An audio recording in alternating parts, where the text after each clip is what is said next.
Eu vou te contar a minha experiência. Quando eu fui passar um tempo, tive a oportunidade de ficar em alguns laboratórios, fazendo estágio, conhecendo um pouco mais, enfim. E eu percebi bastante diferença de um para outro, mas uma coisa que todos tinham em comum era... Chegava-se super cedo, e alguém fazia avaliação de diversos parâmetros. Temperatura, pressão, oxigênio, não sei o quê. Eram várias checagens antes do dia começar. Conta um pouco pra gente essa questão de segurança do laboratório. Quais são esses parâmetros que vocês olham? Tem alguma temperatura específica que o sêmen tem que ficar, que o óvulo tem que ficar? Conta aí pra gente. Fala aí, Bernardo. Posso falar? Pode, Vou falar um claro. pouquinho. E aí eu queria pegar esse gancho, que é bem interessante essa sua pergunta, Amanda, e pegar um pouco do gancho que o Edson falou, né? Quando a gente fala ali, a gente prepara o espermatozoide, prepara o óvulo, é importante e é curioso até a gente fazer uma associação que sempre na fertilização in vitro a gente tenta imitar tudo que acontece na natureza, né? Muitas vezes. Então, quando a gente fala de preparar o espermatozoide, a gente fala de uma seleção de espermatozoides que isso aconteceria no processo natural também, da migração, né? Da saída do espermatozoide do ejaculado, né, a penetração ali pelo canal cervical da mulher e a penetração dentro do útero, né, do espermatozoide. Então, o espermatozoide vai nadando ali no útero e esse processo dele ir nadando até chegar na tuba uterina para encontrar o óvulo, ele vai passando por um processo de capacitação que a gente fala. Então, isso tudo a gente imita também no laboratório. Então, quando a gente fala de cultivo de embrião também, o meio de cultivo que eles ficam, né, vamos dizer assim, uma banheirinha lá, com todos os nutrientes que a célula precisa para se desenvolver, é baseada também na tuba uterina. Então, a gente sempre vai imitando. E não é diferente dessa sua pergunta. Então, a temperatura que a gente trabalha, né, as incubadoras que a gente tem no laboratório, elas fazem o papel do útero. Então, elas vão manter uma temperatura estável, e a gente trabalha com essa temperatura a 37 graus, que é uma temperatura aí fisiológica para cultivo celular, né? E a gente precisa também manter o pH dessa banheirinha que eu falei, com os nutrientes e tudo mais, que é um pH ideal. Então, a gente faz uma checagem do CO2 que faz a manutenção desse pH do meio de cultivo. Eu vou explicar o Então, que é a pH gente depois. todo dia... O Edson ele é o tradutor. Mas todo dia a gente tem que fazer essa checagem, ver se o equipamento eletrônico, né, que é uma incubadora, ela está funcionando corretamente. Então, isso é essencial para boa qualidade, para manutenção da qualidade do laboratório. E todos os equipamentos que a gente utiliza no laboratório são feitas essa rotina de checagem. Então, não só as incubadoras, mas como todas as placas aquecidas que a gente vai manipular esses gametas. A gente também confere se a temperatura dela tá correta, os botijões de nitrogênio. Então, é sempre feita uma checagem prévia, diária, antes que a gente comece as rotinas no laboratório. E isso é muito legal porque é assim mesmo, né? Não é só falado não, gente. Era impressionante. Eu chegava todos os dias bem cedinho, né? Naquela época de estagiário, assim. Chegava bem cedinho, o pessoal do laboratório já tava lá loucamente anotando todas as temperaturas, a pressão, não sei o quê, em gráfico, assim. Todo mundo virginiano, certeza. Isso aí, na verdade, a gente fica até meio maluco, porque tem duas diferenças. Um chama controle de qualidade, que é o que o Bernardo acabou de colocar e que você viu, que é importantíssimo para você... para o desenvolvimento do embrião. Como que você garante que aquela temperatura está a 37 graus, que é a temperatura que o embrião fica? Você tem um termômetro, você não pode confiar só no seu equipamento, você tem que confiar num termômetro que foi aferido pelo Inmetro, onde, para uma empresa que está cadastrada no Inmetro, onde ele fala, esse termômetro está apto a medir 37 graus. E eu vou lá e meço a temperatura da minha incubadora. Isso chama controle de qualidade. Isso é o controle de qualidade básico do laboratório.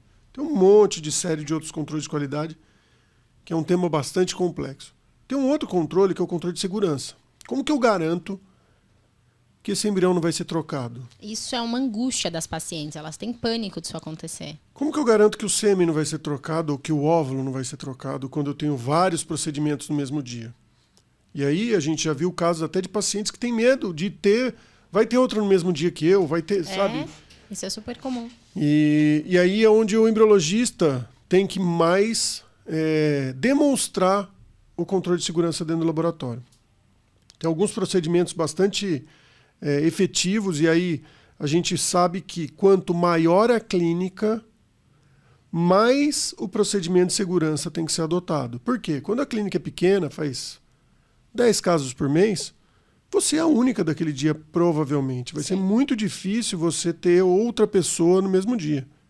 Agora, quando você tem uma clínica grande, que tem 10 captações, 5 captações, 8 captações no dia, esse procedimento de segurança tem que ser levado muito a sério. E é aí que pode acontecer das notícias do Fantástico de vez em quando, que parece lá nos Estados Unidos, trocaram lá. Então, o que a gente aconselha? O primeiro conselho para um paciente é saber como que é feito o procedimento de segurança dentro da clínica, dentro do laboratório. Como é que eu sei que o meu embrião vai ser o meu embrião de fato? Que procedimentos vocês fazem para identificar o meu embrião lá e para me mostrar que aquele embrião não vai ser trocado com nenhuma paciente que estiver no mesmo dia que eu? Essa é a primeira pergunta que eu acho que o paciente deveria fazer para dentro de um laboratório, de uma clínica de reprodução assistida, né? E existe esse espaço, assim, para o paciente, por exemplo, chegar num laboratório e falar, poxa, eu queria saber como é que vocês fazem. Na prática, você acha que isso é algo factível? Sim. Ou você acha que isso é algo que a gente deveria estimular mais? Eu acho que assim, o que acontece hoje? Os laboratórios eles estão começando a centralizar os procedimentos. Por quê? Porque o laboratório é altamente tecnológico, ele é caro para montar, ele é muito complexo para montar. A gente fala que o inferno mora nos detalhes, né? Então, assim, são muitos detalhes, né? A gente chama, quando a gente vai fazer quando a gente vai fazer as consultorias nos laboratórios, a gente separa em pontos críticos de controle. O que quer dizer isso? Quer dizer que a gente divide os pontos críticos e a gente subdivide esses pontos e a gente controla cada ponto crítico desse, né? E a segurança tem vários pontos críticos que a gente pode citar. Um ponto crítico básico que todo mundo fica com medo é a transferência de embrião. O médico está com medo, o embriologista está com medo, o paciente, então, nem se fala, né? Todo mundo naquela ansiedade. Por quê? Porque é um trabalho que foi feito, uma expectativa que foi colocada e um trabalho que foi feito durante 30 dias, pelo menos, porque tem levando em conta a primeira consulta, os exames, toda a investigação. Então, ou seja, são 30 dias no mínimo de expectativa para aquele momento, para aquele momento, que é um momento que vai demorar 15 minutos, 10 minutos no máximo. Sim. Então, como que a gente faz, por exemplo, numa clínica que atende muito paciente, que vai fazer muita transferência no dia? O embriologista, primeiro que os procedimentos têm que ser separados por horário. Nunca, em hipótese alguma, esses horários podem ser trocados. Por exemplo, chegou outra paciente antes, vamos fazer a outra antes. Então tem que prestar muita atenção nisso.